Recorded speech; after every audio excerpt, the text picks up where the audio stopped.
going strong today, I'm sure it will be going strong tomorrow. We have heard the report from the Honorable Pro Vice Chancellor. I need not repeat everything, but as a person who is from a little farther away place from Mumbai, I am impressed with the overall achievements of University of Mumbai and the plans it is making for tomorrow's world. Today, it's a university which is accredited grade A from NAAC. Its illustrious alumni are world known on people like Mahatma Gandhi, Gopal Krishna Gokhale, Bal Gangadhar Tilak, Dada Bhai Nauroji, Vallabh Bhai Patel, Vikram Sarabhai, Homi Bhabha, B.R. Ambedkar. I mean, the list goes on. So today's students should feel proud that you are passing through these portals where such stalwarts as those that just I named had passed through. And in them you can find your role models.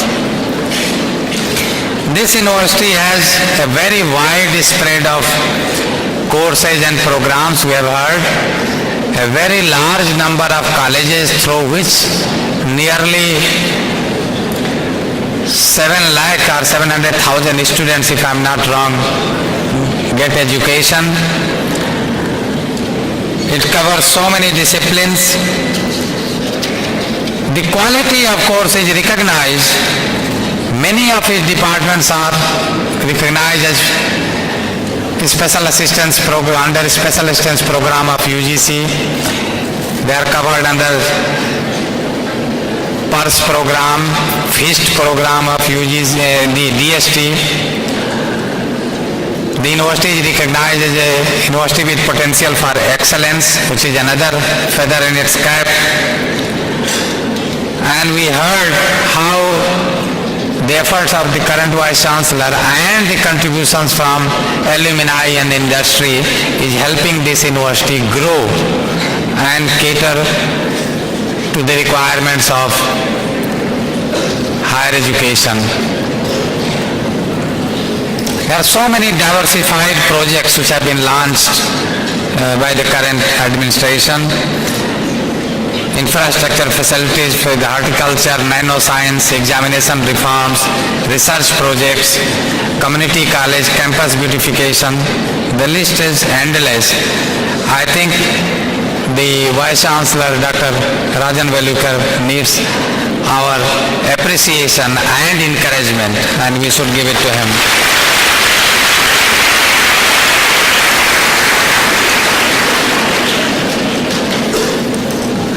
Now, I would like to share with you a few points regarding the current higher education scenario in the country and our challenges in that area. Those who are sitting here, one way or the other, you are related to this issue, the higher education. Those who are outside this hall are also compulsorily associated with higher education as parents or well-wishers of the youth.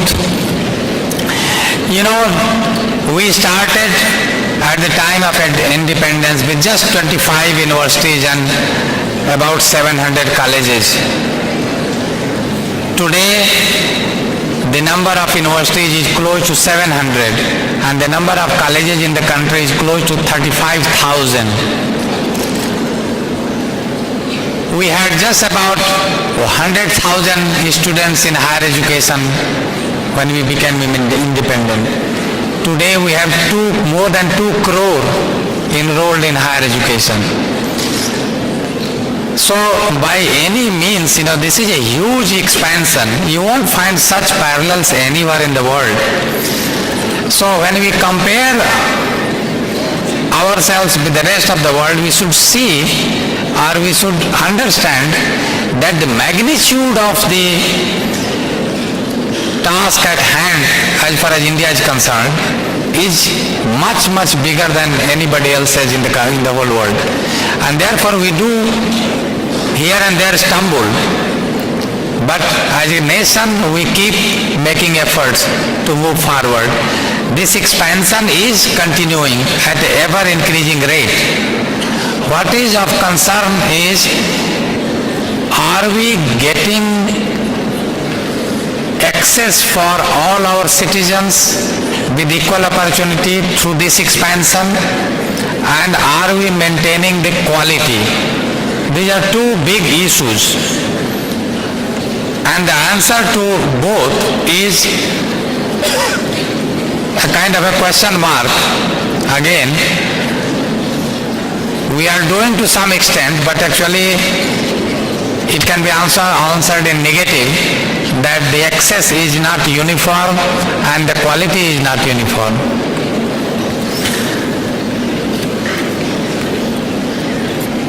Look at the density of these institutions which have come up. It is not uniformly spread throughout the country or even in relation to the population. So there are these distributions are skewed.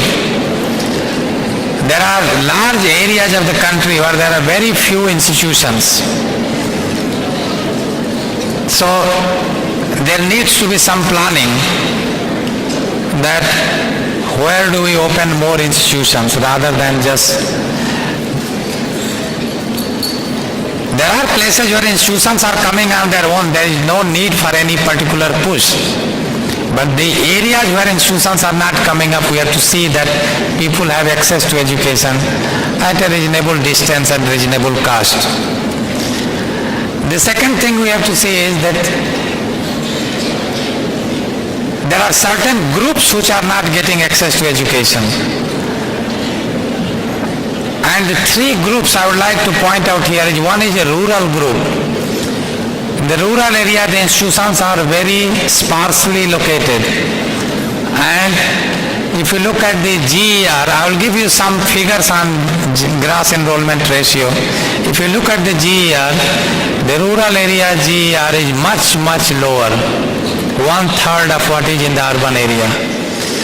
So a huge pool of intellect is going to waste,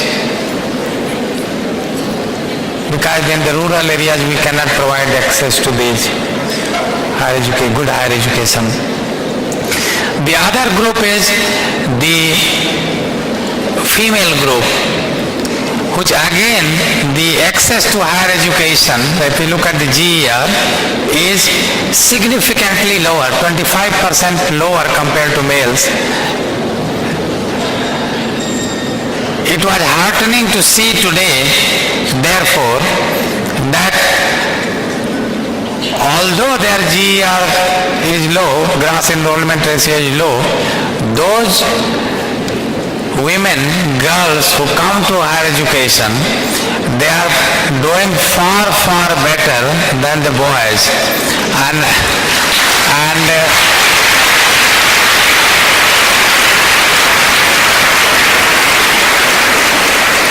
today's medal tally is a proof of that.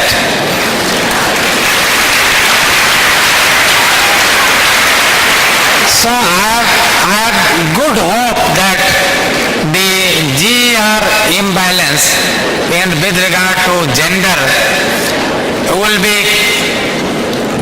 get corrected in very soon. In fact, this ratio will get corrected.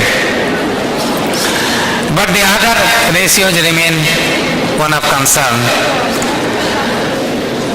Now, these large number of universities and colleges which are there, and even larger number which we are expecting to come, there has been a huge contribution from the private sector. In fact, more than half the enrollments today in higher education are in the private sector, 52%. So private sector has taken over the government sector as far as higher education enrollments are concerned. But the quality is of concern. Not all institutions are bad. There are some very excellent and good institutions. In fact, many of them are good institutions. Some are also questionable. And therefore the issue comes that this expansion has to be tempered with quality control. There has to be some regulatory body. In fact, regulatory bodies are there, but there could be better mechanism, if I can say, use the word, to regulate the functioning of the institutions. In fact, the emphasis today seems to be, there is a lot of rules and regulations which institutions or the persons face when you want to start a higher education institution. But once you sail through that process, the monitoring is very easy. So you just go along, do whatever you want. Actually, it should be reverse. The opening of an institution should be as easy as possible. Anybody should come and invest money and start an institution. It is the functioning which should be strictly monitored. That if you are a degree college, or if you are engineering college, or if you are a management college or a university, we have to see how you function, what are the practices,